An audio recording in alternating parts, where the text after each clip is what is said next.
Hello, everyone. I'm Rhonda Bernstein. I'm the Richmond chapter president, and I would like to welcome you to our Commodore classroom on race, gender, politics, and sports. Our speaker and guest of honor tonight is Andrew Maraniss. Alumni Relations staff members Catherine Hooper and Caroline Johnstone, are here with us as well.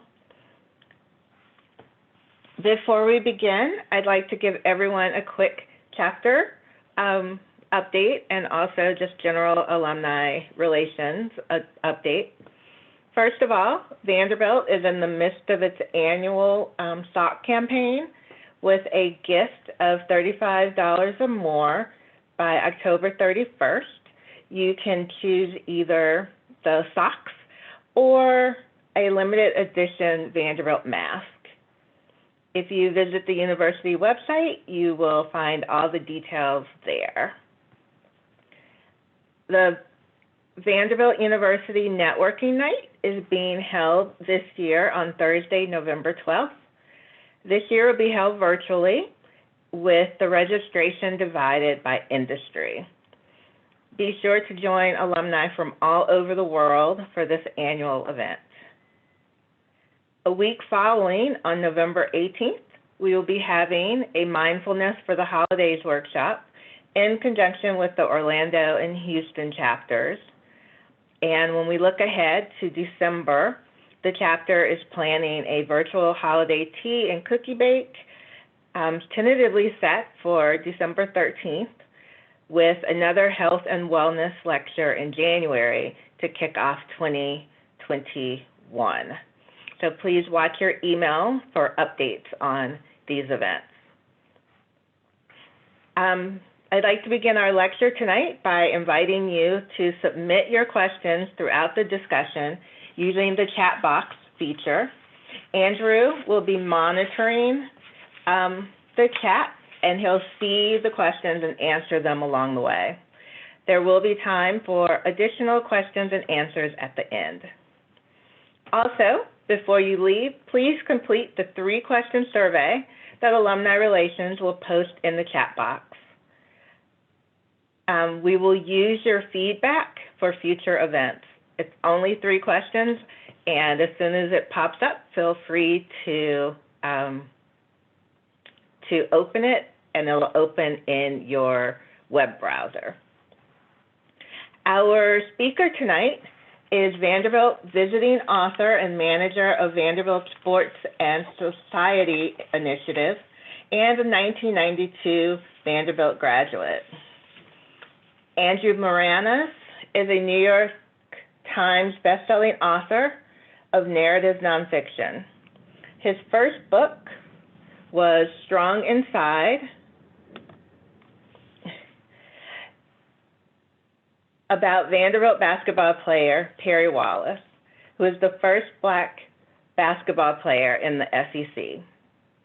His second book, Games of Deception, is the story of the first U.S. men's Olympic basketball team, which competed at the 1936 Summer Games in Nazi Germany. His next book, Singled Out, will come out March 2nd, 2021. And is a biography of Glenn Burke, the first openly gay Major League Baseball player. He is currently writing Inauguration Ballers, the story of the first U.S. women's Olympic basketball team at the 1976 Olympics in Montreal. Andrew attended Vanderbilt on the Fred Russell Grantland Rice Sports Writing Scholarship and was sports editor of the Vanderbilt Hustler. He graduated in 1992 with a degree in history and was inducted into the Vanderbilt Student Media Hall of Fame in 2016. After more than 2 decades working in sports and public relations, he returned to Vanderbilt as a visiting author at Vanderbilt Athletics in 2016. Andrew is on Twitter at TrueBlue24, and his website is andrewmaraniss.com. Please welcome Andrew Maraniss. Thanks so much, Rhonda. Really nice introduction. And thanks also, Catherine and Caroline and everybody who tuned in tonight. I'm excited to speak to everyone. And I can say that I've donated to get those socks just the other day. So I'm looking forward to my Vanderbilt socks. And I'm going to turn on my screen now so that you can see my presentation. You see, there we go. All right, so you mentioned all my books, Rhonda. Thanks for doing that. Strong Inside was first. Games of Deception just came out in November. I'm really excited for Singled Out, which will come out in March, as she mentioned, especially here with the Dodgers in the World Series. Maybe it'll seem timely to folks. And then just getting started on the research for Inaugural Ballers, which is the story of the women's first Olympic basketball team in '76.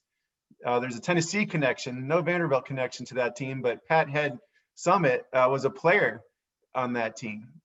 So I've done some research over in Knoxville for this book. But just this topic tonight of sports, race, politics, it seems like, you can't turn on the TV or read a newspaper without seeing a story related to these topics. Whether it's the NFL, you see the end racism, ironically or sadly in the end zone of the Kansas City Chiefs, and you could have an whole discussion on whether the Indian nicknames are appropriate anymore. LeBron James and his voting initiative, or WNBA players who have been so politically active this year, and of course sports and politics, and the president, whoever the president is, inviting championship teams to the White House for political purposes, photo op purposes, has been a part of American culture forever. So in some ways, it seems like maybe that this is it, the question is it new? Has it been around forever? Is it appropriate? And I guess what I'd like to do tonight is, by talking through my books, to show that these connections between race and sports and politics really have been there as long back as you care to go. And so it's not necessarily something new, but I do think what is new today is the platform that athletes have is bigger than ever. The visibility they have is bigger than ever, and they're using that platform. And so using their voice in ways that we haven't seen to this degree at any other point in history. It was 2 years ago, Dr. Harry Edwards came to Vanderbilt, and many of you may know Dr. Edwards. He's been at San Jose State since the 1960s, and he advised Tommie Smith and John Carlos when they did their raised fist at the 1968 Olympics. So, he's been active for that long. He also has been a mentor to Colin Kaepernick. When he came to Vanderbilt a couple years ago, he talked about these different waves of athlete activism, and for him specifically, Black athlete activism. He talked about the first wave taking place, in the early 1900s through the 1930s, when the issue was purely just recognition and legitimacy. And you had athletes like Jack Johnson, the boxer, Joe Louis, the boxer, Jesse Owens, who through their athleticism and their feats in the ring or in the Olympics, really just trying to show that Black athletes could compete, that they were worthy of the attention and the accolades. As you move into the 1940s, the issue became access and desegregating what had previously been, white-only spaces like the major leagues, with Jackie Robinson, of course, the most visible in Major League Baseball in the late 40s. Progressing into the 60s, you had the social activists like Tommie Smith and John Carlos at the '68 Olympics, or Muhammad Ali, Bill Russell, those types of figures who were taking political stands in the public sphere. And this was really something that was new. It was mostly done by individual athletes, maybe looking to start movements in certain ways, but fitting with the times, certainly of the late 60s. Then Dr. Edwards would talk about sort of a period of really where not much was going on through the 1980s and 90s. And this was typified by athletes like Michael Jordan, who might say, Republicans buy sneakers too, and weren't really going to stick their neck out on political issues, lest they limit their commercial endorsement opportunities. And so then lately, you know, in the 2010s, 2020s, you have athletes like Colin Kaepernick, who have stepped up as individuals again with high profile acts of activism. And then Dr. Edwards would say that we're entering a fifth wave now of more broad-based, sustained and powerful political activity among athletes. You know, where Colin Kaepernick was blackballed, but just in a few years, you've seen progress to the point where WNBA players have been probably the most vocal, women, and primarily Black women, standing up against police violence or other social issues with the full support of the WNBA. Or even that previous slide I showed where the NFL is now painting end racism in the end zone as a league. I think over the summer you saw pretty much every university, sports team, sports league issuing statements about racial justice, even at the same time as players like Colin Kaepernick can't get a job in the NFL. But and then the college level, partly because of COVID and the desire of college athletic departments to see football return because of the money that's involved with college sports, with pro teams looking to fulfill TV contracts. I think athletes really saw the power that they have. You know, these leagues can't exist without them. And along with that power comes a freedom to speak out more than ever. And of course, social media giving them the platform where they don't need the traditional media to filter their messages for them. And so for me, my entryway into this whole, you know, line of interest came through Strong Inside. Initially, I wrote the adult edition, a biography of Perry Wallace, being the first African-American athlete in the SEC. I turned that into a young readers edition for middle school students.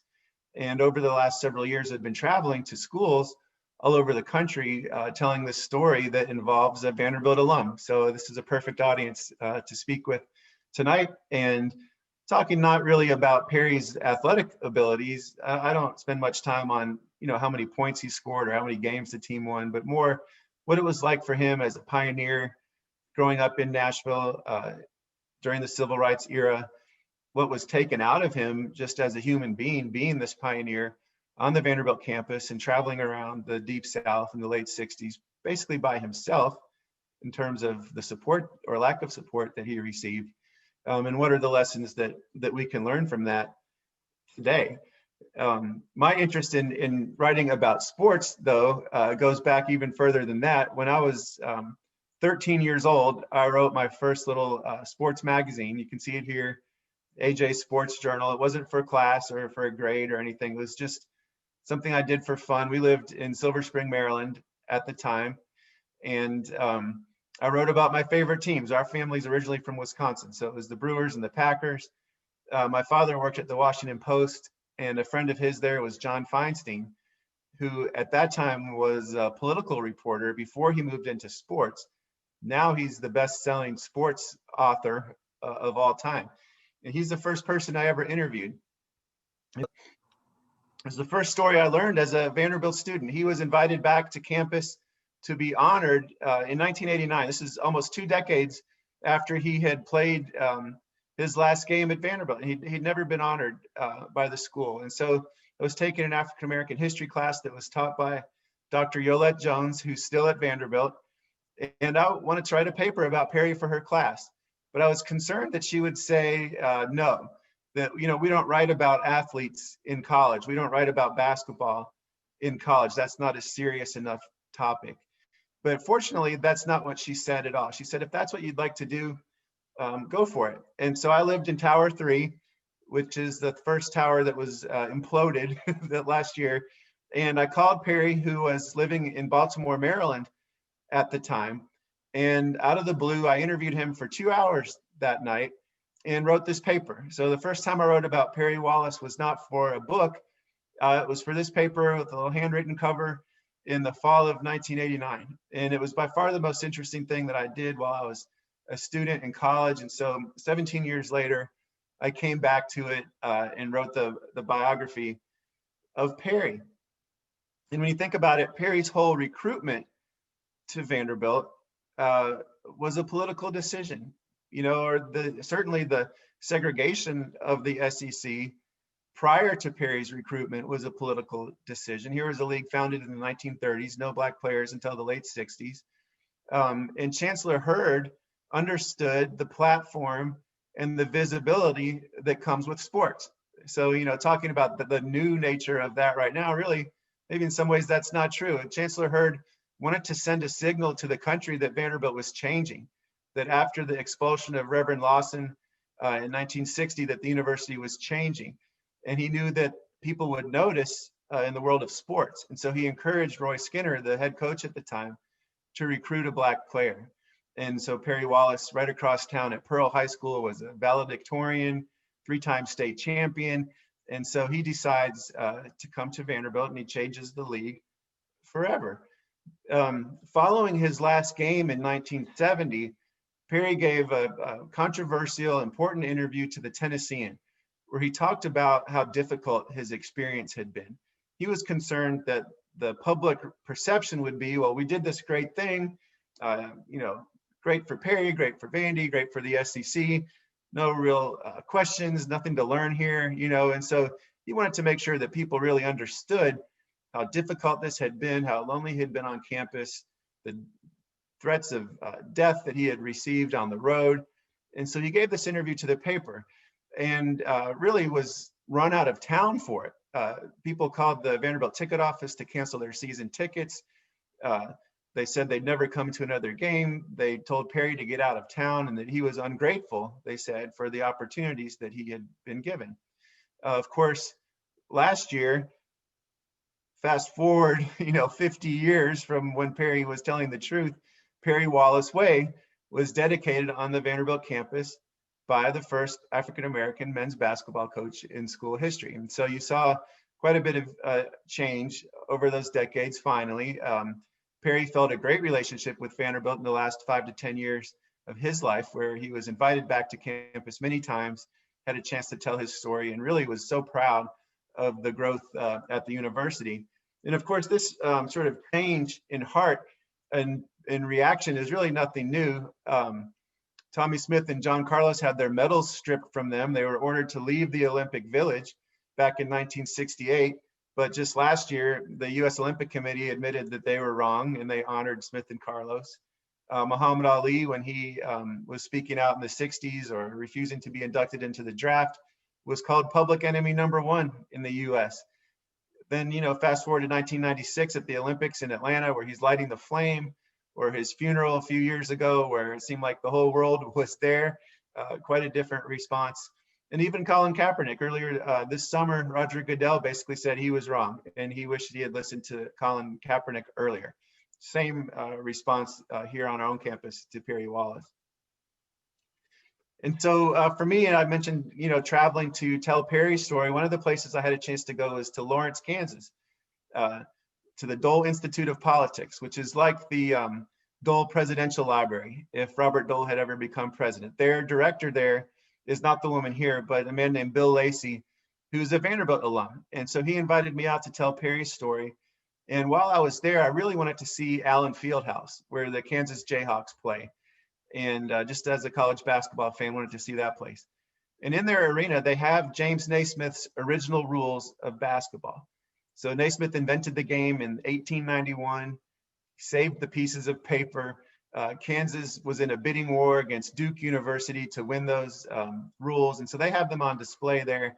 And right next to it, there was a picture of Naismith with this Japanese basketball player from the 1930s. And the tour guide said, did you know the inventor of basketball was able to see his invention played at the Olympics? And I didn't know. And I said, well, which Olympics was that? And when he said it was the 1936 Olympics in Nazi Germany, I knew I had the subject of my next book, another book, at the intersection of sports and politics and social issues. And so my book really talks about Naismith. Who was this man that invented basketball? Why did he do it? Who were the players on this first U.S. Dream Team at those Olympics? And what was the state of the world at that time? And what can we learn from the experience of these athletes at the Nazi Olympics? I love this picture here. It's actually a sketch of the first basketball game that was ever played. So we don't really know when the first baseball game was played or who was the first person to go golfing, but we have this sketch done by a student from Japan of the first basketball game ever played. James Naismith was a student at the YMCA training school in Springfield, Massachusetts, which trained young men to go out and run YMCAs all over the world. And it was students from all over the world. And they played baseball in the spring and football in the fall, and they really had nothing to do in the winter. And so Naismith's professor challenged his class. He said, somebody has to come up with something to keep us busy in the winter. And so Naismith raised his hand. He accepted this challenge. He had 2 weeks to come up with a new sport. And on December 20th, he invented the game in his head. December 21st, 1891 is when this very first basketball game was played. And because these students had come from all over the world, when they graduated, they took this new game with them. The school also had a magazine that they mailed to Ys all over the world where they printed those rules. And so the game spread incredibly quickly. And it was Fog Allen, the coach at Kansas, who was the person that really pushed for basketball to be included in the Olympics. He tried in 1932 in Los Angeles and failed, but he had a contact inside the Nazi regime in Germany, a foreign exchange student who he had coached at an American camp years before, who had become a member of the Hitler Youth Organization. And this man, Fritz Zwicky, helped Fog Allen lobby the German Olympic officials for basketball to be included in the 36 Olympics.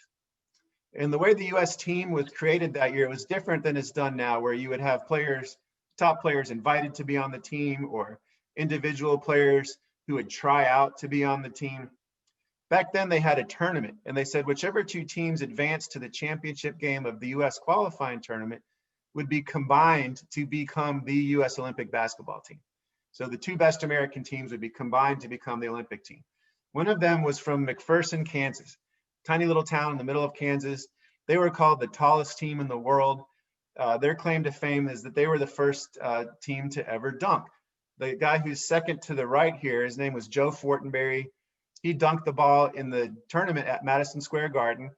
And the New York Times reporter that was there was trying to describe this unusual shot to his readers. And he said it looked like a customer at a diner dunking their donut in coffee. And that's where the term dunk comes from Joe Fortenberry from McPherson, Kansas in 1936. The other team that was combined with the McPherson team was from Hollywood. They were from Universal Pictures. And the studio had a basketball team as a way to promote their movies. In the 1930s, they'd travel around with this big Universal Pictures banner. The manager of the team was the man here in the middle. His name was Jack Pierce. He was the head makeup artist at the movie studio. He created the looks of Frankenstein and Wolfman and Hunchback of Notre Dame, and also loved basketball and created this basketball team. And they had players mostly who had played collegiately at UCLA. They were able to maintain their amateur status for the Olympics by technically being hired to work at the movie studio, as stagehands, and not paid for their basketball. Although the whole reason they were even hired in the first place is because they were good basketball players. Then the question was, would the United States even participate in these Olympics? And so here we really see sports and politics mixing in the 1930s. There were photos like this of people protesting in New York City the idea that we would go to Hitler's Olympics. Think about athletes stepping up, using their voice. These guys here were the team at Long Island University, which was the best college team in the country at that time.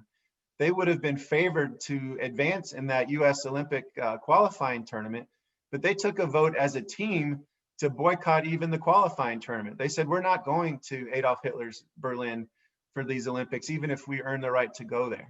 And so here you had, athletes even in the 1930s without much of a platform taking a stand. But of course, we did go to those Olympics. Here's a picture of the SS Manhattan. They didn't fly to Germany. They took this boat, all the US Olympians from all the sports. This is the scene on July 15, 1936, where the ship is on its way to Germany. And the scene, as I read about it in newspapers of the time, felt kind of like the 4th of July. Everyone on the shore was waving an American flag. There were bands playing patriotic tunes there. But I found mention of one protester who was there on the dock. His name was Richard Reuterer. He was an American who had been held as a prisoner in Nazi Germany, just for taking notes in a notebook about what he was seeing taking place over there. And he was released, and he came back to the US, and he was trying to raise alarms about what he had seen in Germany. And so he was the one person that wasn't really celebrating at the docks that day. And he held up a sign that said, "Boycott Nazi Germany, land of darkness, boycott Hitler, keep America free, fight for race tolerance, democracy, and peace." And so you could say that's what we ended up doing in World War II, but here was Richard Reuterer several years earlier trying to raise alarms. Of course, it was too late by that point. The team was on its way to Germany. And this is the Berlin that they arrived in. You know, scary to see the familiar Olympic rings right next to swastika on the streets of Berlin.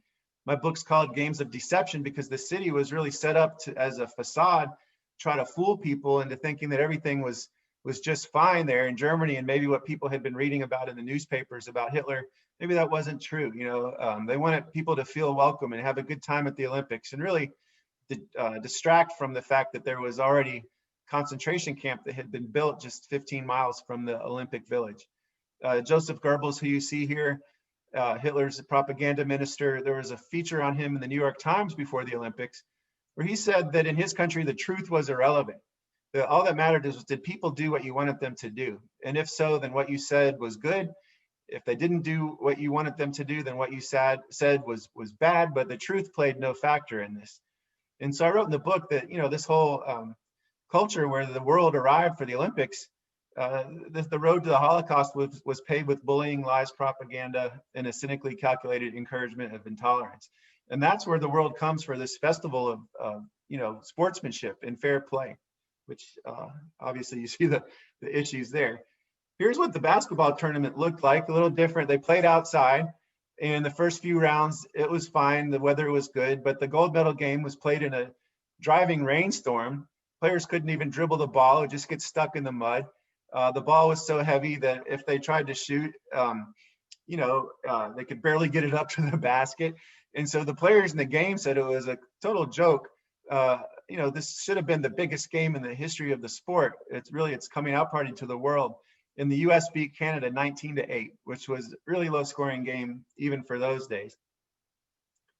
This guy here is Jack Pierce. He was one of the stars of the Universal team from Hollywood. His parents were from Lithuania, and the country of Lithuania invited him to stay in Europe after the Olympics and teach the game of basketball in that country. And so he stayed in Berlin for a few days after the Olympics as a vacation with his wife.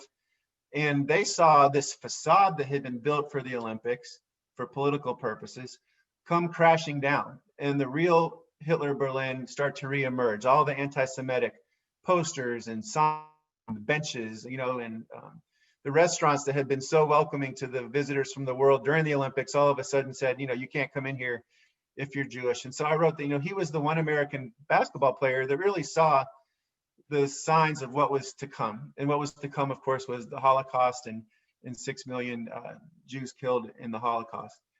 And so what I wrote in the book, you know, I wrote a lot about the history of basketball and the Olympics, but the most important messages are, what can we learn from that period of history? And so I read a lot about Elie Wiesel and his book Night and his Nobel Peace Prize speeches. And he said, those who kept silent yesterday will remain silent tomorrow, which I take as a real call to action to all of us, not to count on people who are on the wrong side of history to recognize that and atone for it. You know, we need to speak up now. And he said, I swore never to be silent whenever and wherever human beings endure suffering and humiliation. Silence encourages the tormentor, never the tormented. And so if these are the lessons from these pivotal periods of history, you know, I think we can apply that to how we think about athletes and their political activism today, because athletes are people too. And so, you know, if the message is to all of us to speak up when we see things that aren't right, who are we to say that an athlete who has a big platform shouldn't use it? You know, Wiesel would say we should all use whatever platform we have. And so in the book I wrote, if the first casualty of Nazism was the truth, then we must tell the truth about the past, call out dangerous lies in our own time, and raise alarms when we see humanity imperiled. History has taught us we cannot be bystanders. And that issue of bystanders is really the message of Strong Inside in Perry Wallace's story too. He talked about the fact that, you know, as he's being threatened to be hung after a basketball game, or sitting in class and none of his white classmates would sit in the same row with him or even the row behind him. You know, they could have seen, should have seen that their teammate or their classmate wasn't being treated fairly. And yet, did they do anything? Or did they just say, that's not my problem, that's Perry's problem? And as I was interviewing people for the book, a lot of Perry's classmates would say, you know, I wasn't the one that threatened to hurt Perry, and I didn't slam the door in his face, and I wasn't the one that kicked him out of a church. No, I didn't do anything.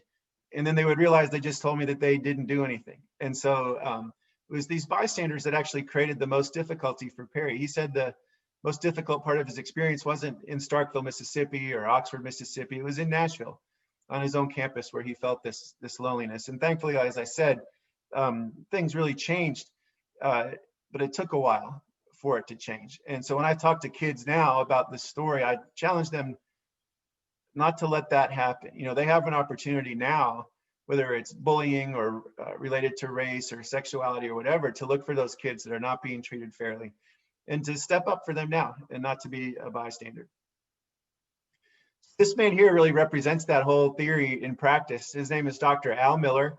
He's 97 years old. I met him while I was researching this book on the Nazi Olympics. He's the younger kid in the old picture. He was 13 years old, Jewish kid living in Berlin at the time of the 36 Olympics. He went to the Olympics. He said the first African-American man he ever saw in his life was the fastest man in the world, Jesse Owens. A year after those Olympics, when he was 14, his parents were concerned about the bullying that he was receiving at school. They could see what was happening in their country, concerned that they might all be killed. And they sent Al to the United States by himself at 14, while they worked on a plan to get out of the country themselves. His father went to the hospital and had 2 appendectomies that he didn't even need, unnecessary surgeries as a way to hide in the hospital, while the Nazis were looking for him at his house. Meanwhile, his wife had snuck out of the house, was living with friends, looking for fake passports that they could get them out of the country. They were able to get those passports. They come to the United States, reunite with their son. During World War II, Al is old enough to enlist in the US Army, which he does. And because he speaks German, he's used to interrogate Nazi prisoners. After the war, he becomes a doctor in Cincinnati. And I met him to interview him for the book, 5 at that time. And he told me that he still visits with school kids in Cincinnati twice a month to talk about the lessons of that period of history. And I asked him, well, what do you tell them when they ask, how do we make sure nothing like this ever happens again? And he said that those students already know the answer, that they've already said the answer with their hand over their heart early in the morning at school when they recite the Pledge of Allegiance. And he said the most important thing for those students to remember, for all of us to remember, is the last 5 words of the pledge, which is liberty and justice for all. And that we've seen throughout human history what happens when people intentionally leave out the for all part, you know, the hatred and the violence that comes with saying only certain people are worthy of certain rights. And my next book that I've finished writing that comes out in March, again, deals with an aspect of sports and society and a pioneer in his own right. It's a biography of Glenn Burke, who you see here, who played for the Los Angeles Dodgers and the Oakland A's in the late 70s. His other claim to fame, other than being the first openly gay Major League Baseball player, is that he invented the high five with Dusty Baker in a game for the Dodgers in 1977. And so I'm really excited about this book coming out and a chance to talk about Glenn's story. You see this picture of Anita Bryant here. Glenn was coming along at the same time that there were a lot of activists on both sides of the issue about LGBTQ rights in the 1970s. And Glenn was right in the middle of that. You see here a plaque where he's honored now in the Castro district in San Francisco. I took that picture on a trip for research for the book. And then I'm researching this book here, which will be called Inauguration Ballers, on the first women's Olympic basketball team at the Montreal Olympics in '76, were the first Olympics that I remember as a kid. I was 6 years old that year. I remember Nadia and Bruce Jenner from those Olympics. And so I've interviewed the head coach of that team, all but 3 of the players you see there, of the 10 that are still living. and have about a year left of research and writing. And that book will come out in 2022, which is the 50th anniversary of Title IX. And so it'll be told in the context of that important piece of legislation and how it really fueled the growth of sports for women and girls, you know, at all levels. Going to middle school, high school, college sports certainly were very different. There were no varsity women's sports at Vanderbilt or any other SEC school in 1976. You know, those were just starting at that period. And it's pretty incredible to think about how things have changed in that regard over the last years. So that's my story of my books and how it relates to this larger topic of race, gender, in sports and politics. And I'm going to look now and get this off my screen and see what sort of questions have come in. If anybody would like to ask a question now, please enter it in the chat and I'll get to it. And so one question from Danielle says, do you touch on Jesse Owens in the book too? And yes, I do. Jesse Owens and also other African-American athletes that were there in 1936.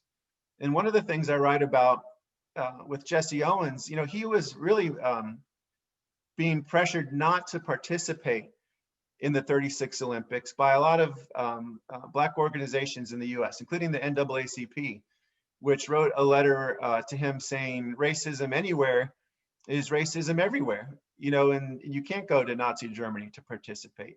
But Owens felt like the best thing that he could do at that time was to go to Berlin to perform well, and that would be the way that he would stand up to Hitler, and that would be the way that he would disprove this notion of Aryan supremacy. There was one Jewish player on the US basketball team as well, Sam Balter, and he had the same position. There were a number of rabbis and other Jewish leaders that argued that he should not go to Berlin, but he decided to go. And he felt that by winning a gold medal, he was the only American Jew to win a gold medal at the 36 Olympics, that was making a political statement in and of itself. Danielle also asked, do you speak to intersectionality in your books? Yes, I do. So in the book about the basketball team in 36, I write about the way that women athletes were treated at those Olympics, very differently than the male athletes. The men lived in luxury at an Olympic village. It was really the first sort of modern Olympic village, complete with chefs there to serve each individual country, a movie theater, a post office, a dentist office. They brought in prostitutes for the male athletes. The women stayed at a dormitory that had no heat or air it's basically a dungeon of an old dormitory next to the Olympic Stadium, where for their meals, they were served family style with no seconds. So if you were sitting at the end of the table, when they passed down the food, you might not even get anything. And here you're supposed to be competing in the events of your lifetime, you know, for all the world to see. So I do write about the disparities between the male and female athletes there. Also, the similarities and differences between racism in Germany and the United States at that time, and relied a bit on a book called Hitler's American Model, which was written by a Yale professor named James Whitman, who talks about the fact that it was when the Nazis were writing their Nuremberg laws, they were looking around the world for the most racist laws in the world to emulate. And where did they find them but here? They sent law students to the University of Arkansas and other law schools in the United States to really get a handle on American race law. And it's really, of course, disturbing to think that the Nazis patterned some of their you know, anti-Semitic laws after racist laws here in the United States.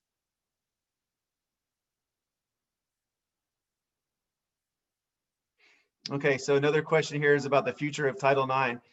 Is it still popular, well received, threatened in any way? Yes, it is threatened. You know, Title IX applies to more than just athletics. And you've seen the Betsy DeVos looking to sort of strip Title IX of its powers to deal with sexual assault on college campuses. In terms of athletics, you know, at the time Title IX was instituted, the NCAA was lobbying really hard against it, standing up or speaking on behalf of basically football programs that didn't want to share any money with women athletes. Today at Vanderbilt and every other NCAA school, there's a requirement not to spend equal money, but essentially to put equal effort and opportunity for women athletes as male athletes. So you'll see the same number of sports, roughly the same number of scholarships. Facilities are supposed to be equal.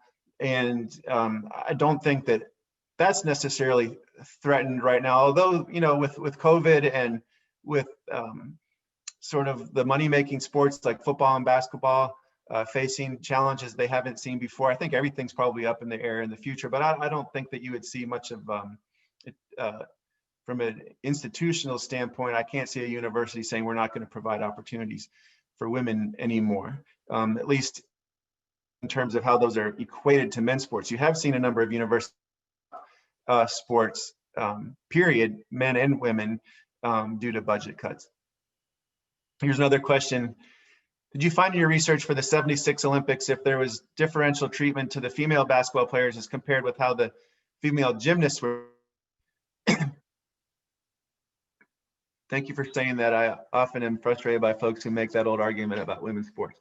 Okay, so gymnasts and basketball players, you know, one thing that we've seen recently is Sue Bird, who's on the, you know, a great women's basketball star, WNBA player, talking about how the sport of women's soccer has become more popular in the US than women's basketball, even though it was women's basketball that really was a national team first.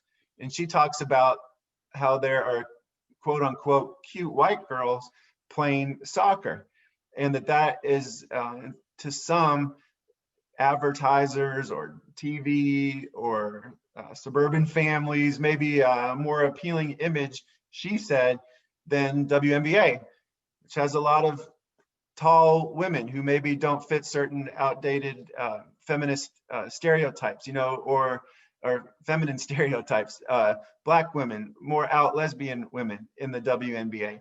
There was some parallels to that in the way that gymnasts and basketball players were treated, not just at the 76 Olympics, but the way they were written about in the decades before that, where, you know, it was almost 100% male sports writers, and they would feature, you know, the women that they thought were good looking, you know, or include their photos along with the stories. Billie Jean King complained that Sports Illustrated would only run articles about, you know, attractive women athletes, where men weren't held to that same standard. And there was some evidence of that in the way the teams were covered at the 76 Olympics. Here's Ben, who says, good to have you on here, Ben. I wasn't sure if you had heard about University of Texas players not wanting to sing The Eyes of Texas because of its racist origin. Do you have any thoughts on the school asking, requiring players to stay on the field for it against their wishes? Do you think colleges should have a responsibility to let players speak their minds on social issues? Yeah, and then the power differential is obviously a tricky situation, he says. So yeah, I have seen that, especially as someone that used to live in Austin. It's interesting that this is happening at the University of Texas because they're known for hosting an annual event called the Black Student Athlete Summit, where Black college athletes and administrators from all over the country come to Austin every year to talk about issues of race in sports. And they're seen as a school that's pretty far ahead on this issue. And yet here you have a practice that is offensive to the Black players and other white players on that team, being asked to stand on the field after the game and sing a song that is, I think it has its roots in minstrel shows. So, you know, I don't blame the student athletes for standing up on this issue. The university should listen to them. I've been happy to hear, you know, as a Vanderbilt community, you know, I think starting especially with David Williams, but extending now to Candace Lee, and, you know, we're the only Power 5 school, which is the major conferences of SEC, Big 10, Pac-12, Big 12, ACC. Those major football playing schools, we're the only one that has a Black athletic director, a Black football coach, and a Black men's basketball coach. We also have Christine Kelly, who's the new senior women's administrator at the athletic department. And Candace has been very strong, and you've seen this with Derek Mason this football season and during the summer, and saying that we encourage our athletes to speak up, to use their platform to speak out on the issues that matter to them. And so I think as Vanderbilt people, we can be proud of that. Certainly not. Who knows what issues might arise in the future if we live up to what we're saying. I think we will. You had a couple weeks ago, Black football players had a voting registration drive at the football stadium.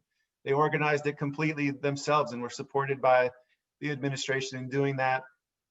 At the South Carolina game a couple weeks ago, the players were all encouraged to put slogans on the back of their helmets, related to racial justice. And so, I'm happy with what's happening at Vanderbilt. I'm surprised that Texas is fighting this because I think it's a losing battle for the administration. Danielle says, in your book on Perry, did he ever speak to tokenism? And if so, could you share a bit of how he handled it? Yes. So Perry was conflicted about coming to Vanderbilt. He did come with one other African-American player, Godfrey Dillard, who felt, I think, even more strongly about this issue of tokenism, because he felt really that the only reason he was recruited along with Perry was to act as Perry's roommate on road trips. That, Perry was the real Black player they wanted, and Godfrey was just brought along, as the second guy, sidekick. Perry understood that as predominantly white schools started to recruit Black players, that was going to have a negative impact on HBCU athletic programs. Perry's sisters had all gone to TSU and to Fisk. They didn't want him to come to Vanderbilt. They were concerned for his physical and mental well-being. Perry was thinking about the impact that he would have on HBCU sports. And sort of, they called it the brain and the brawn drain as white schools started to recruit Black students and Black student athletes. But Perry, decided to come to Vanderbilt anyway. He said he was impressed with the engineering school, where he was really a pioneer in the classroom as well as on the court. He wanted to play big time basketball. He wanted to stay in his hometown so his parents could see him. I think sometimes when you think about tokens, you think about that person or their existence in this team or organization as being promoted, and the institution being hypocritical about, say, look at us, we've got the first Black player, but really doing nothing to support that person. Perry experienced about half of that. Vandy wasn't necessarily going around promoting the fact that they had him, but he wasn't really getting much support. And that was the major lesson that he was trying to teach in that interview that he gave to the Tennessean. He said his teammates were good enough guys. They didn't go out of their way to be harmful to him, but they really didn't do much to support him either. And so in that way, you could regard him as a token that was recruited to be on the team, but there was really no supporting infrastructure to make sure that he had a successful college experience. But thankfully, just through his own strength of mind and courage and how brilliant Perry was, he graduated with a double engineering major. He went on to Columbia University Law School. He was an attorney for the U.S. Justice Department and a professor at American University for 20 years. Question here, people love Candace. Talk about what she wants to do in her role. Yeah, I think Candace Lee is a great leader for the athletic department right now. Obviously paid her dues. She's a triple door, 3 degrees from Vanderbilt, former student athlete, learned a lot working with and under David Williams, but has a mind of her own. I've been really disappointed to see, in social media spheres, people who say, she's just, all she knows is Vanderbilt, or all she knows is David, or she's just a mouthpiece for the administration. Candace is great.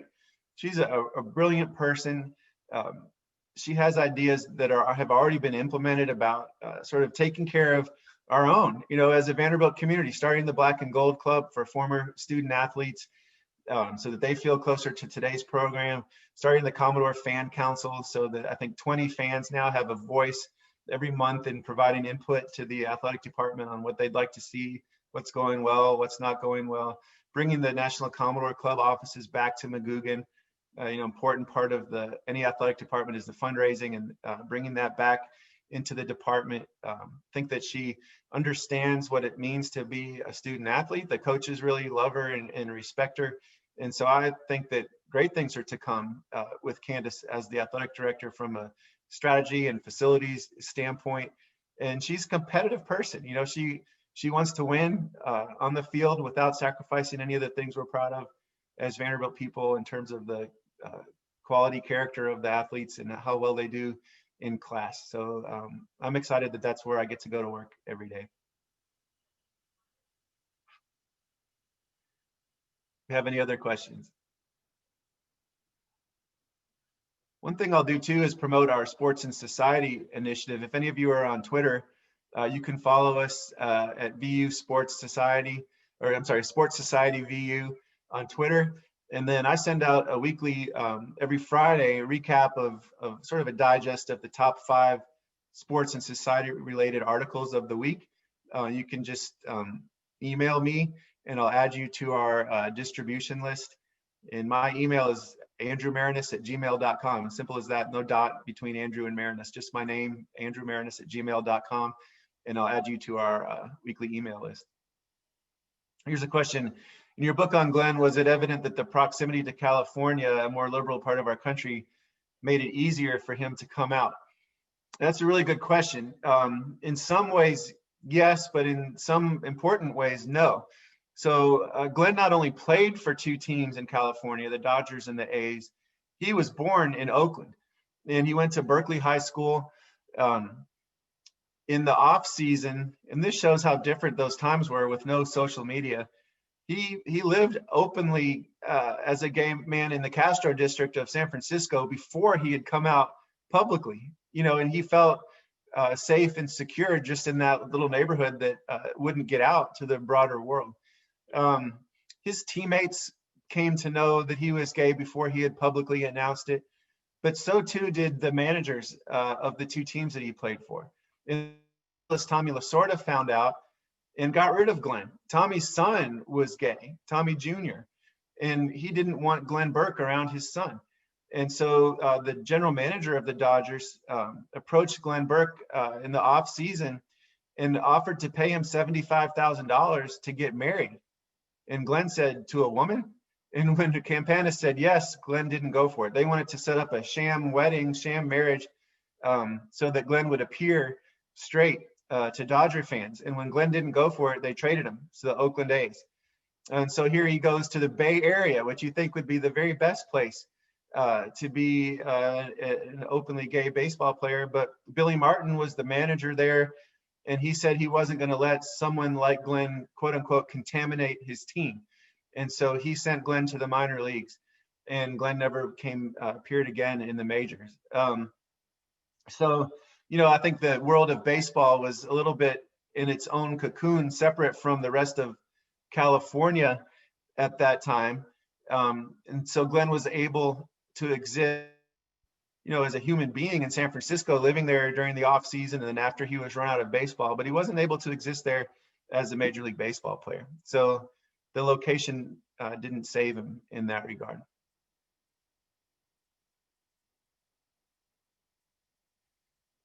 Well, Catherine and Caroline and Rhonda, I think we've come up to our hour. I know we want to respect everyone's time, but thank you to everybody who joined the Zoom tonight. This was a lot of fun.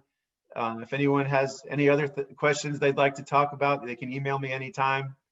If you're interested in the books, you can get them, you know, wherever you buy your books, at a local bookstore or online. Thank you.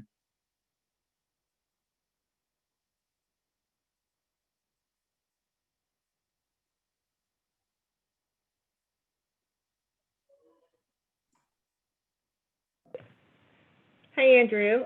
Thank you so much. I do have one more question for you. I was wondering if the women's team won. Like, how did they perform in the Olympics? Yeah. Even though, so we don't have to wait till 2022 to find out. That's right. Well, they weren't even supposed to make it to the Olympics. The previous year in the World Championships, they had come in 8th place. So they didn't qualify for the Olympics. They had to go to another qualifying tournament just 2 weeks before the Olympics, after they had selected a team and practiced. They had to finish in the top 2 in the second qualifying tournament, and they did. And so they go on to Montreal, where the favorites were the Soviet Union, who had a center that was 7'2", a dominating woman named Ulyana Semenova, who was unstoppable. She was 7'2". They would just lob the ball into her. She'd lay it off the backboard. On defense, she could block shots and rebound easily. And so even though the players, you know, they're competitors, they're not going to say, we knew we had no chance.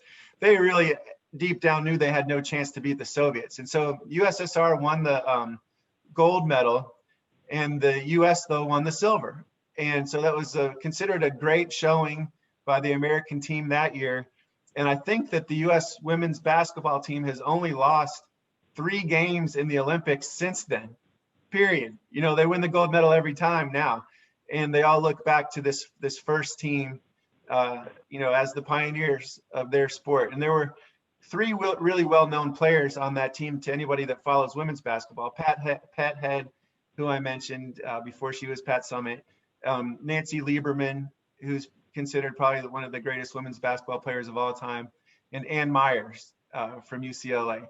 They were the big names on that team, but there were other players that were actually better players on that team. And so it's been fun to write about sort of their unlikely journey to the Olympics, where they weren't even supposed to be there, to then winning the silver medal. Great. Well, thank you again for this insightful presentation, and thank everyone for attending.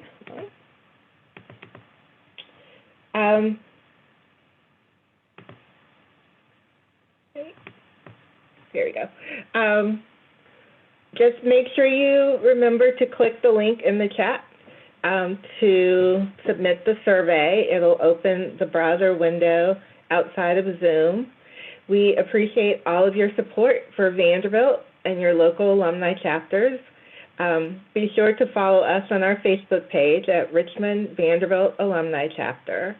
So does anyone else, Catherine, Caroline, Andrew, have any final remarks? Thanks for having me, Rhonda. This was a lot of fun. Thank you so much for doing this, and we really appreciate it and can't wait for your next book to come out. I appreciate that. Thank you. And thank you, Caroline and Catherine.